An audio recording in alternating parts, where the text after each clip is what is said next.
What is up, Brawlers? Falcone here, and I am back with another video, this time covering the nerf of a certain fiery, hot lady brawler. She's very hot because she's on fire. You asked for it, and Supercell deliver. Amber has been hit with that nerf hammer, but has she been hit hard enough? And can I get to 700 trophies after the nerf with Amber? You'll find out in this video, so don't go anywhere and make sure you stay right the way to the end. Before we go any further, please do consider liking this video if you enjoy it, writing a little comment for me, and of course, pressing that subscribe button. This is a brand new channel.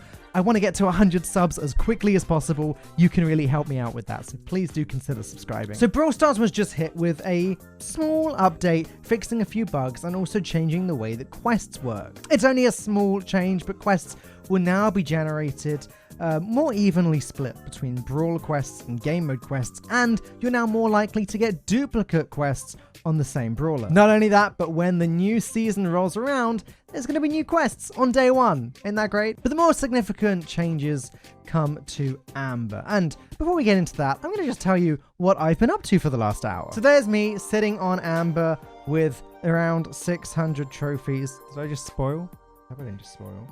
Oh no, I actually accidentally just started a game while filming. That's awkward. All right, I'm going to play this. What? No. Now, I've been playing with Amber quite a lot, and I was sitting on around 600 trophies. See, I'm just blocking the trophy count because I don't want to spoil the result of the video. And I then spent about 30 minutes playing some games of Heist with her after the update happened. I wanted to get an idea of just how hard Amber had been nerfed and how badly it's going to affect me, a noob. So here you go. Here is the footage. It's going to be playing while I'm talking to you. Again, I want to point out I'm playing with Amber on power level 7, no gadgets, no star power, so already not quite top of the line Amber you've maybe come to expect. But I think you're going to be a little bit surprised with the result of some of these games and just how well they go. After all, when we actually dig through the nerfs, it may not be as significant as you'd expect. So here's the full list of changes that have come to Amber since this nerf. Her total health is going to be dropped from 3,300 to 3,000. There's the health nerf. She's going to be made a little bit more flimsy. I think that's a good change. Amber's extremely powerful, so she doesn't need a big health pool. The rest of her changes, though, revolve around her super. And I think that there's a pretty good reason for that. You see, Amber's super, when timed well, allows you to throw it out, set it alight, and hit multiple enemies at once, dealing up to 2,000 damage over a long period of time. And yes, there is a downside to the damage not being instant. Obviously, if you're in a fight, you might die. But there's also a very clear upside as well. If you damage the enemy brawler and they have to run away to try and recover, it's going to take them a really long time before they even start to get their health back. Long enough for you to grab some gems, grab some bolts in Siege, etc, etc. Honestly, these dot effects, damage over time effects, are extremely powerful in Brawl Stars, and Amber's might even be the best one. Well, it was Supercell's intention to reduce that just a little bit, because the total damage you can deal with the super is going down from 2,000 to 1,800. That is a 200 damage point reduction, and that's 50 per tick of the super. Is this significant enough? I mean, 200 damage in Brawl Stars? I'm going to be real, it's not that much. It doesn't feel like it's that much. I mean, when you look at 8-Bit, who just got a 700 health buff, and that's a significant health buff, but again, this little 200 damage nerf from Amber doesn't feel like that on its own is going to make a significant difference. But this is where these nerfs really start to shine, because we're not looking at just one thing that was nerfed. It wasn't just the amount of damage the super does. We've already got the health nerf that comes in as well, but now let's see what else they changed about Amber's super. The supercharge rate from Amber's regular attack was reduced by 25%. That means that super meter is going to be filling 25% slower. Rather than it taking 17 hits or 17 ticks of fire, it's now going to be taking 22. So there you go. You see how it's starting to come together a little bit. Not only is the super going to be a tad weaker, you're going to be able to use it less frequently. Not only that, but the rate in which Amber's super charges the next super has also been reduced by 16%.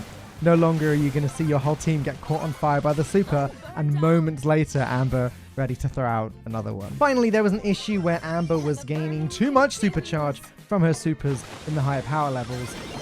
This is a bug that has been fixed.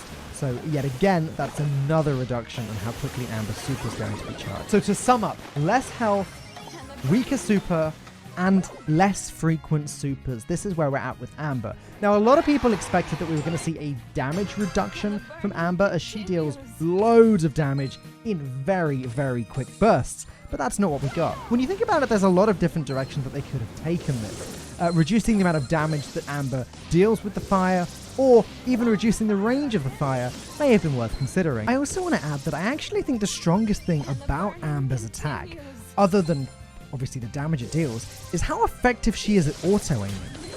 You'll see in most of the footage playing next to me that actually the majority of the time I was just auto-aiming. I think 98% of the time I was playing as her in this footage, I purely used auto-aiming. It was only very rare scenarios where I specifically wanted to hit the safe, or specifically wanted to hit one brawler, not one of the others.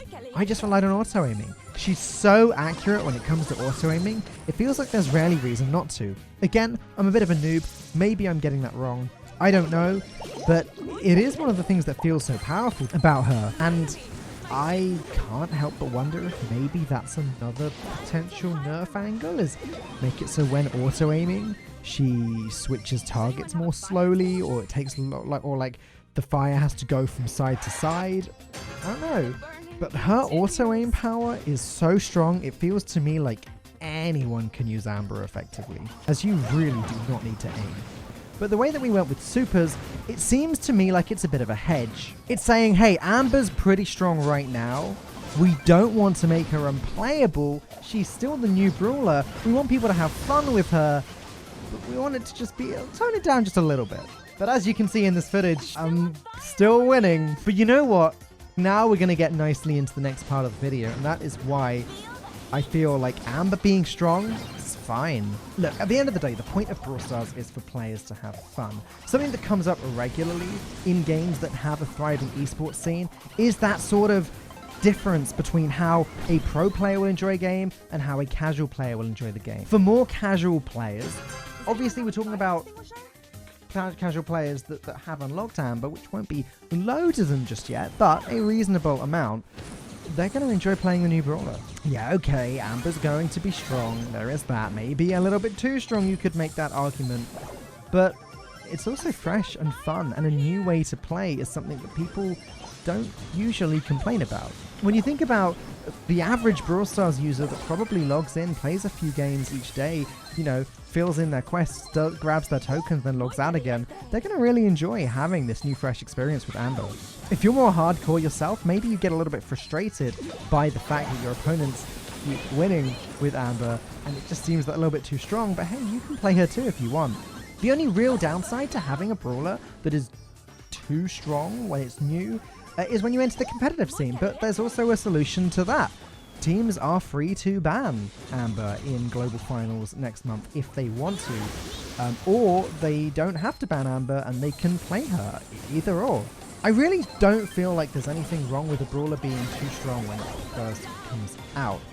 Yes, you can make these arguments, pay to win, of course you can, but it's not always pay to win. There are people that have been playing Brawl Stars for years, people that have unlocked every brawler just from playing without paying anything, and, you know, they're going to be up to date and potentially unlocking Amber pretty quickly. But I also take a little bit of an issue with that pay to win argument, just a little bit, because at the end of the day, Brawl Stars is a free game, and it's an extremely high quality free game as well. Look, call me a boomer here if you want, but back in my day, you had to pay £40 for a game, or $60. If you wanted to play anything, any AAA title, anything with anywhere near the level of polish that Brawl Stars has was going to cost you a good amount of money. And as I grew older, I kind of thought to myself, I'm willing to pay for a game if I'm going to put the time in and play it. I am a little bit older than a lot of you watching right now, and I do have my own disposable income. And personally, I have no issue spending that income on a game that fills me with joy, and I spend a lot of time playing every single day. In fact, I like spending bits of money occasionally to support the creators. And I am by no means suggesting that you should do the same thing or have the same philosophy. But I do want to say that I don't think the free-to-play complaints are that justified. And at the end of the day, you get so much for free in Brawl Stars. I don't think we should be complaining at people that want to spend a little bit of money every now and then. Ultimately, as somebody that plays this game every day and has been playing this game every day all year, every time a new brawler comes out, I love it. And I feel like the worst case scenario is that a new brawler comes out and is actually too weak. We kind of had that to an extent with Colette. She came out, she has had a couple buffs since then, and I think right now, Colette is in a really good place. But the problem is, when a new brawler comes out, everyone's excited to try it, they try it, they're underwhelmed. It's kind of not a good feeling. That fresh, new inclusion in the game that everyone's been looking forward to, and it's just not very good. That is why, in my opinion, it makes much more sense for the game team at Supercell to actually focus on making the brawler playable, even if they do overstep the mark and make it too strong. At the end of the day, Amber hasn't been out for very long just yet, and we've already seen a balance change for her. If she continues to be too strong, it's not going to be long until we see another balance change. Honestly, this team seems to be really on the ball when it comes to it. Also, one final thing I want to point out before we close this one out. We, the players, ultimately, when you take all of us together, right, we had more time to playtest Amber, collectively, in the first few minutes of Amber being out than the dev team had to playtest her in the whole time she was being developed. Because there's only so many people on the dev team, but there's thousands, tens of thousands, hundreds of thousands of Brawl Stars players that were opening her up on day one and playing her immediately. When you take the best Brawl Stars players in the world, you give them social media like Twitter and you say, hey, here's a new brawler, gather some information and let us know how it is. They are going to crack the code in a way that the dev team could never really dream of. It doesn't really matter how good the dev team are at the game.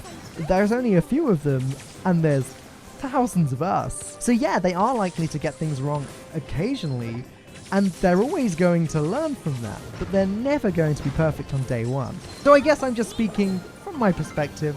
When a new brawler comes out, I'd rather she was busted. I'd rather have fun with her for a few days and then have her meet everybody else in power. That is better than the alternative in the brawler's just not strong enough and nobody wants to play them. So was the nerf on Amber good enough? Yeah, I think it was. For today, anyways. In the future, if Amber does continue to dominate, then maybe she ought to be nerfed a little bit more. And of course, the game team will do that. But until then, if you've got Amber, enjoy playing her. Make the most of it. If you haven't got Amber, that's okay. Learn to fight her. She does have weaknesses. Again, her health being reduced to 3,000 means that she's one of the flimsier brawlers in the game right now. And if you can keep a good distance from her, it can be hard for her to catch up to you. And there you go. I did manage to hit 700 trophies at the end of my gameplay, which means Amber is now my highest trophy brawler. Season resets soon, so I'm going to have to work to build that up again. But there you go. Guys, I hope you've enjoyed the video. Please remember to hit that subscribe button. Ring that bell as well. That's important. Like and comment if you enjoyed. And hey, most importantly, creator code Falcone is now here and it's here to stay. If you'd like to spend any gems in the game anytime soon, do consider typing my name into the shop. It does support me. Thank you for watching. I'll see you in the next one. But most importantly, keep on brawling.